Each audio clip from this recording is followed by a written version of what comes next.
Hey guys, this is Sonu Alawat लेकर आ चुका हूं आपके लिए एक और जबरदस्त गवर्नमेंट जॉब अपडेट जो कि डायरेक्टली निकल के आ रहा है सेबी असिस्टेंट मैनेजर रिक्रूटमेंट 2024 की तरफ से।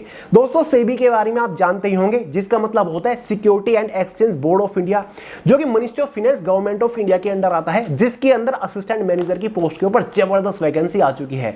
देखिए दोस्तों, कोई कहता है असिस्टेंट मैनेजर की पोस्ट के ऊपर 1,55,000 पर मंथ सैलरी होती है, कुछ लोग कहते हैं कि 1,16,000 के आसपास पर मंथ सैलरी होती है। तो आखिर कितनी सैलरी आपको मिलती है, ये डाउट भी आपको क्लियर करूंगा। सैलरी का प्रोसीजर क्या होता है, सारी चीजें आपको बताऊंगा, क्योंकि दोस्तों सबसे बड़ा फैक्टर जो है ना इस पोस्ट के साथ वो सैलरी है, क्योंकि सैलरी आपको जबरदस्त देखने को मिलती है, क्योंकि कोई छोटी मोटी पोस्ट नहीं है, बहुत ही जबरदस्त गवर्नमेंट जॉब है। तो यार ये एक ऑल इंडिया की वैकेंसी है, मेल और फीमेल दोनों ही कैटेगरी कैंडिडेट इस जॉब के लिए एलिजिबल है। तो आगे इस वीडियो में इस वैकेंसी के रिगार्डिंग कंप्लीट डिटेल्स आपको प्रोवाइड करूंगा, इसका detail selection procedure step by step आपको समझाने वाला हूं। साथ ही दोस्तों एलिजिबिलिटी क्राइटेरिया को डिस्कस करेंगे, एज लिमिट, एजुकेशन क्वालिफिकेशन की मिनिमम रिक्वायरमेंट क्या है, इसके एग्जाम पैटर्न को डिटेल के साथ डिस्कस करेंगे, इसके एग्जाम का complete detail syllabus subject wise topic wise PDF form में आपको प्रोवाइड करा के जाऊंगा। सिलेक्शन होने के बाद इनिशियल इनहैंस सैलरी क्या मिलेगी, exam centre, job profile, job location को डिस्कस करने वाले हैं। तो चलिए दोस्तों, बहुत ज्यादा टाइम वेस्ट नहीं करते, फटाफट वीडियो को शुरू करते हैं, क्योंकि यार बहुत ही जबरदस्त गवर्नमेंट जॉब अपॉर्चुनिटी काफी लंबे टाइम के बाद आपके लिए निकल के आई है। देखिए दोस्तों, जैसे कि आपको स्टार्टिंग में बता ही दिया है, ये वैकेंसी निकल के आ रही है सेबी की तरफ से, जिसका मतलब होता है, अगेन आपको बता रहा हूं, security and exchange board of India, जो कि ministry of finance government of India के अंडर आती है, जो कि भारत की एक रेगुलेटरी एजेंसी है, जो कि भारत के अंदर मनी सिक्योरिटी, इन्वेस्टर और मार्केट को रेगुलेट करने का काम करती है, जिसके अंदर फिलहाल असिस्टेंट मैनेजर की पोस्ट के ऊपर वैकेंसीज आ चुकी है। टोटल नंबर ऑफ वैकेंसी 97 यहां पर निकली है, और काफी सारी असिस्टेंट मैनेजर की पोस्ट है, काफी सारी स्ट्रीम में पोस्ट निकली है, लेकिन सबसे बेस्ट जो पोस्ट है ना वो असिस्टेंट मैनेजर जनरल की है, क्योंकि इस पोस्ट के लिए टोटल नंबर ऑफ वैकेंसीज भी सबसे ज्यादा है। साथ ही दोस्तों कोई खास कॉम्प्लिकेटेड एजुकेशन क्वालिफिकेशन भी नहीं मांगा गया है, मैक्सिमम एस्पिरेंट्स इस पोस्ट के लिए इजीली एलिजिबल हैं। तो चलिए सबसे पहले बात कर लेते हैं इंपॉर्टेंट डेट्स के बारे में। ऑनलाइन फॉर्म इसके ऑलरेडी कल से यानी कि 11 जून 2024 से स्टार्ट हो चुके हैं। फॉर्म की लास्ट डेट 30 जून 2024 रखी गई है। इसका जो प्रीलिमिनरी एग्जाम कंडक्ट कराया जाएगा, जो कि क्वालिफाइंग नेचर है, वो 27 जुलाई 2024 को कंडक्ट कराया जाएगा। फॉर्म फीस आपकी जनरल, ओबीसी, ईडब्ल्यूएस वालों के लिए 1000 रुपए, एसटी एससी पीएच वालों के लिए केवल 100 रुपए फॉर्म फीस चार्ज किए जाते हैं। बात करें एज लिमिट के बारे में, अनरिजर्व कैटेगरी के लिए मैक्सिमम एज लिमिट 30 साल है। इसमें कोई भी मिनिमम एज लिमिट का क्राइटेरिया नहीं रखा गया है। जो आपकी एज कैलकुलेट होगी वो एज ऑन 31 मार्च 2024 तक होने वाली है। ओबीसी एसटी एससी वालों को एज में रिलैक्सेशन मिल जाएगा। ओबीसी वालों को 3 साल का होता है, एसटी एससी वालों को 5 साल का एज के अंदर रिलैक्सेशन मिल जाएगा। फाइनली बात करते हैं एजुकेशन क्वालिफिकेशन के बारे में। देखिए दोस्तों, असिस्टेंट मैनेजर जनरल की पोस्ट के लिए अगर आपने कोई भी मास्टर डिग्री क्वालिफाई कर रखी है, कोई भी मतलब कोई भी, फर्क नहीं पड़ता आपने क्या कर रखा है, बस मास्टर डिग्री अगर आपके पास है तो भाई आप एलिजिबल है, आप फॉर्म अप्लाई कर सकते हो। मास्टर्स के अलावा अगर आपने बैचलर डिग्री पास कर रखी है, लॉ में एलएलबी वगैरह कर रखी है, तो भी भाई आप एलिजिबल हो। या फिर अगर आपने कोई भी बैचलर इंजीनियरिंग कर रखी है तो भी आप एलिजिबल हो। किसी भी स्ट्रीम से आपने कर रखी है वो फर्क नहीं पड़ता। इसके अलावा अगर आपने कोई पोस्ट ग्रेजुएशन डिप्लोमा कर रखा है, काफी सारे लोग कर लेते हैं ना ग्रेजुएशन के बाद पोस्ट ग्रेजुएशन डिप्लोमा, पीजीडीसीए वगैरह, कुछ भी डिप्लोमा मतलब कुछ भी, तो भी आप एलिजिबल है। या फिर इनके अलावा अगर आपने सीए कर रखी है तो भी आप एलिजिबल हो। देख रहे हो भाई कितने सारे ऑप्शन आपको एजुकेशन क्वालिफिकेशन में मिल रहे हैं, और आपको क्या चाहिए। इसीलिए तो यार ये पोस्ट बहुत ज्यादा खास है। तो यार अगर इनमें से एक भी क्वालिफिकेशन आपके पास है तो बिंदास आप फॉर्म अप्लाई कर दीजिए और तैयारी अभी से शुरू कर दीजिए। बात करते हैं सिलेक्शन प्रोसीजर के बारे में, यानी कि जब आप इसके लिए ऑनलाइन फॉर्म अप्लाई कर दोगे तो फाइनल सिलेक्शन लेने तक आपको किस किस स्टेज से होकर गुजरना पड़ेगा। देखिए दोस्तों, इसका complete selection procedure 3 major stages के ऊपर टिका हुआ है। स्टेज फर्स्ट में आपका एक एग्जाम कंडक्ट कराया जाएगा, जो कि क्वालिफाइंग नेचर होगा, डिटेल से आपको जानकारी दूंगा।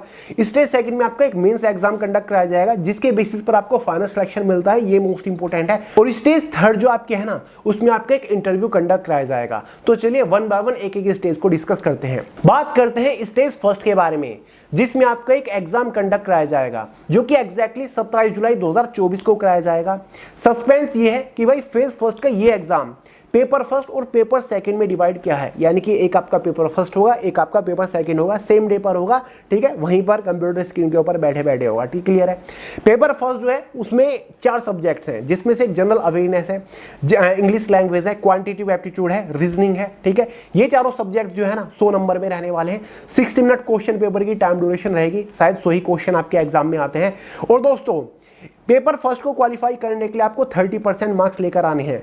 मतलब 100 नंबर का आपका पेपर है, अगर 30 नंबर आप लेकर आ जाते हो पेपर फर्स्ट में तो भाई आप पेपर फर्स्ट को क्वालिफाई कर जाओगे। मेरे हिसाब से बहुत बड़ी बात नहीं है, ठीक है। अगर आप किसी भी कॉम्पिटिटिव एग्जाम की तैयारी कर रहे हो तो आपने नोटिस किया होगा यही चारों सब्जेक्ट आपको देखने को मिलते हैं। एसएससी का कोई भी एग्जाम उठा लीजिए, रेलवे वगैरह का एग्जाम उठा लीजिए, वही है quantity aptitude reasoning English general awareness, ठीक है। बहुत बड़ी बात नहीं है, बस थोड़ा सा स्पेशल सीरियसनेस के साथ मेहनत करनी पड़ेगी। पेपर सेकंड जो है ये भी आपका ऑब्जेक्टिव पेपर है, एमसीक्यू क्वेश्चंस आएंगे। यहां पर आपको कॉमर्स से रिलेटेड कुछ क्वेश्चंस देखने को मिलेंगे, अकाउंट से रिलेटेड, मैनेजमेंट से रिलेटेड, इकोनॉमिक्स से आपको कुछ क्वेश्चंस देखने को मिलेंगे और ये भी ऑब्जेक्टिव क्वेश्चंस है। और खास बात यह है कि ये भी 100 नंबर का आपका पेपर रहने वाला है। 40 मिनट इस क्वेश्चन पेपर की टाइम ड्यूरेशन रहेगी, क्योंकि यहां पर कोई ज्यादा कैलकुलेशन वगैरह आपको नहीं करनी, ठीक है। 40% मार्क्स लाने होंगे इस पेपर सेकंड को क्वालिफाई करने के लिए, ठीक है। पेपर फर्स्ट को क्वालिफाई करने के लिए 30% मार्क्स, ये कट ऑफ है दोस्तों, और पेपर सेकंड को क्वालिफाई करने के लिए 40% मार्क्स आपको लाने होंगे, यानी कि 100 नंबर में से अगर 40 नंबर ले आते हो पेपर सेकंड भी क्वालिफाई। तो ये जो स्टेज फर्स्ट का एग्जाम हो गया पेपर फर्स्ट पेपर सेकंड को मिलाकर, तो ये जो स्टेज फर्स्ट का एग्जाम हो गया पेपर फर्स्ट और पेपर सेकंड को मिलाकर, इस स्टेज फर्स्ट के एग्जाम को पूरे को क्वालिफाई करने के लिए ही आपको ओवरऑल 40% मार्क्स लेकर आने होंगे, ठीक है। अगर आप 40% मार्क्स लेकर आ जाते हो ओवरऑल स्टेज फर्स्ट के एग्जाम में तो आप इसको क्वालिफाई कर लोगे, ठीक है। यही इसकी कट ऑफ होती है। उसके बाद आपको फेज सेकंड के एग्जाम के लिए बुलाया जाएगा, और ये केवल क्वालिफाइंग नेचर होता है, आपको जस्ट क्वालिफाई करना है। इसके जो मार्क्स होंगे ना वो फाइनल कट ऑफ में ऐड नहीं होते, फाइनल सिलेक्शन में ये कोई इंपॉर्टेंट रोल प्ले नहीं करता। और फेज फर्स्ट के एग्जाम में 1/4 की नेगेटिव मार्किंग भी रहती है, क्लियर है। उसके बाद आपको बुलाया जाएगा फेज सेकंड के एग्जाम में, अगर आप क्वालिफाई कर लेते हो, ठीक है। फेज सेकंड का एग्जाम भी आपका 2 पार्ट में डिवाइडेड है, वही आपका पेपर फर्स्ट और वही आपका पेपर सेकंड, ठीक है। पेपर फर्स्ट काफी इंटरेस्टिंग है, ये आपका एक डिस्क्रिप्टिव पेपर है, ठीक है। ये इंग्लिश का रहने वाला है, और दोस्तों ये आपका 100 नंबर का रहेगा। 60 मिनट इस पेपर की टाइम ड्यूरेशन है, और इसको क्वालिफाई करने के लिए आपको 30% मार्क्स लाने होंगे, यानी कि वही आपको 30 नंबर लाने होंगे 100 नंबर में से, ठीक है। आपको डिस्क्रिप्टिव पेपर देना है, कर लोगे इतनी? अब तक ऐसे एसएससी में भी डिस्क्रिप्टिव पेपर होता था, ठीक है, कर लोगे, बहुत बड़ी बात नहीं है, ठीक है। डिस्क्रिप्टिव पेपर रहेगा सभी के लिए कॉमन। पेपर सेकंड जो है इसमें वही आएगा जो कि पेपर सेकंड था स्टेज फर्स्ट के एग्जाम का, एज इट इज वही है, कुछ आपको लग नहीं पड़ना। वही आपको कॉमर्स से रिलेटेड क्वेश्चन देखने को मिलेंगे, वही आपको इकोनॉमिक्स, अकाउंटेंसी, मैनेजमेंट, फाइनेंस से क्वेश्चन देखने को मिलेंगे, कुछ आपको लग नहीं पड़ना। और वही आपका 100 नंबर का है, लेकिन यहाँ पर 90 मिनट रहेगी क्वेश्चन पेपर की टाइम ड्यूरेशन, और 40% मार्क्स आपको लाने होंगे इसको क्वालिफाई करने के लिए, यानी कि 100 में से 40 नंबर अगर आप ले आते हो क्वालिफाई कर जाओगे। 1/4 के एग्जाम में नेगेटिव मार्किंग रखी जाएगी, ठीक है। और सबसे अच्छी बात यह कि जो आपके पेपर है, चाहे वो फेज फर्स्ट का एग्जाम हो या फिर फेज सेकंड का, ये आपका बाइलिंगुअल हिंदी और इंग्लिश में रहने वाला है, क्लियर है, बहुत बड़ी बात नहीं है। अब मुझे पता है आप सभी लोग इसके सिलेबस को लेकर कंफ्यूजन में होंगे कि क्या पढ़े, कहां से पढ़े, तो टेंशन क्यों ले रहे हो। इसके एग्जाम का complete detail syllabus phase first का भी और फेज सेकंड का भी मैंने way to success Telegram channel के अंदर पीडीएफ फॉर्मेट में प्रोवाइड करा दिया है। वहां से आप पूरे सिलेबस को इजीली अपने मोबाइल फोन के अंदर पीडीएफ फॉर्मेट में डाउनलोड करके देख सकते हैं, समझ सकते हैं कि भाई इस बार किस सब्जेक्ट के अंदर से कौन से टॉपिक के ऊपर मोस्टली फोकस करना है। तो टेलीग्राम चैनल का लिंक डिस्क्रिप्शन बॉक्स में एक बार चेकआउट जरूर कर लीजिएगा। देखिए दोस्तों, अगर आप फिलहाल इस मूवमेंट पर फेज सेकंड के एग्जाम को क्वालिफाई कर लेते हो, जो कि इसमें क्वालिफाइंग परसेंटाइल दे रखी है उसके बेसिस पर, तो आपको थर्ड स्टेज के लिए बुलाया जाएगा, जिसमें आपका एक इंटरव्यू होने वाला है, ठीक है। ये जो इंटरव्यू होने वाला है ना, ये आपका एक तरीके से 15% होल्ड करेगा पूरे सिलेक्शन प्रोसीजर का वेटेज बता रहा हूं मैं। तो ये आपका एक पर्सनल इंटरव्यू रहने वाला है, ठीक है। अगर आप इसको क्वालिफाई कर लेते हो तो फाइनली आपका सिलेक्शन हो जाएगा। अब यहाँ पर इंटरव्यू का नाम सुनकर बहुत सारे लोग पीछे हटने की सोच रहे होंगे कि यार इंग्लिश में इंटरव्यू होगा, हम कैसे कर पाएंगे। ऐसा बिल्कुल भी नहीं है, आप अपनी चॉइस के अकॉर्डिंग इंटरव्यू दे सकते हो। आप हिंदी में भी इंटरव्यू दे सकते हो, इंग्लिश में भी, ठीक है। तो यार बहुत ही फ्लेक्सिबिलिटी है इस जॉब के साथ, बहुत बड़ी अथॉरिटी है, ये मत समझिएगा, ठीक है। तो आप हिंदी में भी इसका इंटरव्यू दे सकते हैं, कोई बड़ी बात नहीं है, नोटिफिकेशन में क्लियरली मेंशन है।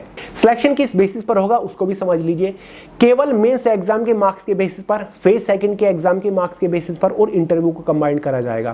फेज सेकंड जो एग्जाम है उसका 85% वेटेज रहेगा फाइनल सिलेक्शन में, और इंटरव्यू का 15% जुड़ेगा। तो भाई दोनों को जब जोड़ोगे 100% में से आपकी फाइनल एक और कट ऑफ बनेगी, ये फाइनल कट ऑफ होगी जिसके बेसिस पर आपको फाइनली सिलेक्शन मिल जाएगा, ठीक है। तो भाई फेज सेकंड का एग्जाम कितने नंबर का हो गया, टोटल 200 नंबर का हो गया, क्योंकि पेपर फर्स्ट भी 100 नंबर का और पेपर सेकंड भी 100 नंबर का, ठीक है। उसको कंप्रेस कर दिया जाएगा, जिसके बाद टोटल इंटरव्यू के मार्क्स को भी कंप्रेस करके 100 नंबर में लेकर आ जाएगा, ठीक है। 85 फेज सेकंड का और भाई 15 आपका इंटरव्यू हो जाएगा, दोनों को कंबाइन करके फाइनल मेरिट लगाई जाएगी। क्लियर हुआ डाउट, यहां तक समझ गए। फाइनल सिलेक्शन आपका हो गया। फेज फर्स्ट केवल क्वालिफाइंग नेचर होता है, फेज सेकंड इंपॉर्टेंट है और फेज थर्ड इंपॉर्टेंट है, समझ गए। सिलेक्शन होने के बाद भैया असिस्टेंट मैनेजर जनरल की पोस्ट के ऊपर सैलरी कितनी मिलेगी, ये डाउट क्लियर कर दीजिए। सैलरी बहुत ही बेहतरीन है, इस पोस्ट के ऊपर आपकी ग्रोस पर मंथ सैलरी 1,55,000 होती है। अब आपके माइंड में डाउट बन रहा होगा, जो लोग 1,16,000 1,15,000 कहते हैं वो क्यों कहते हैं, क्या वो पागल है? बिल्कुल भी नहीं है, क्योंकि उन्हें पता है अगर आप एकोमोडेशन लेते हो गवर्नमेंट से, यानी कि अपने आवास लेते हो, रहने का आवास लेते हो, तो आपको सैलरी मिलेगी इनिशियल इन हैंड 1,16,000 रुपए। लेकिन अगर आप अपने रहने की व्यवस्था खुद करते हो तो भाई आपको मिलती है 1,55,000 पर मंथ सैलरी, ठीक है। तो अगर आप कुछ रहने का ले रहे हो, घर वगैरह फ्लैट वगैरह अगर आपको मिल रहा है तो उसके पैसे वहीं पर कट जाते हैं सैलरी के हर महीने, ठीक है। एक तरीके से रेंट आपका कट जाता है, समझ गए। तो ये होता है। तो ग्रोस सैलरी आपकी 1,55,000 है, ठीक है, इसमें 1,55,000 सैलरी है। एग्जाम सेंटर्स के बारे में बात करें तो ऑल ओवर इंडिया के अंदर एग्जाम सेंटर मिल जाएगा। नोटिफिकेशन में एग्जाम सेंटर की पूरी लिस्ट दे रखी है कि भाई किस स्टेट के किस शहर में आपको एग्जाम सेंटर मिलेंगे, आपको अपने होम स्टेट में एग्जाम सेंटर देखने को मिल जाएगा।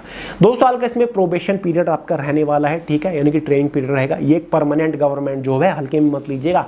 जो प्रोफाइल बहुत इंटरेस्टिंग है, आपको इस पोस्ट के ऊपर हमेशा क्लैरिकल काम करना होता है। ऑफिस सेक्शन की जॉब है, कंप्लीटली मस्त 9 to 5 की जॉब है। आपको इसमें एक अलग कैबिन मिलता है, ठीक है, जहां पर मस्त एसी रूम में बैठ के आप 9 to 5 की जॉब कर रहे होंगे। आपके अंडर काफी बड़ा स्टाफ आ रहा होगा आपकी ब्रांच का, जिनको आप कमांड कर रहे होंगे, जिनके जो आपके ऑर्डर्स पे काम कर रहे होंगे, क्लियर है।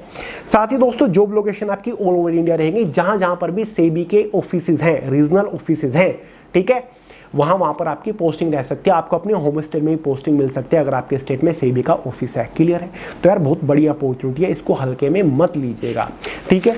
बाकी दोस्तों उम्मीद करता हूं मैंने आपके सभी डाउट्स क्लियर कर दिया। अगर कोई डाउट बन रहा हो, कोई सवाल हो ना, बिंदास कमेंट करके पूछेगा, वरना सोनू हिलाल के नाम से इंस्टाग्राम के ऊपर भी आपको मिल जाऊंगा।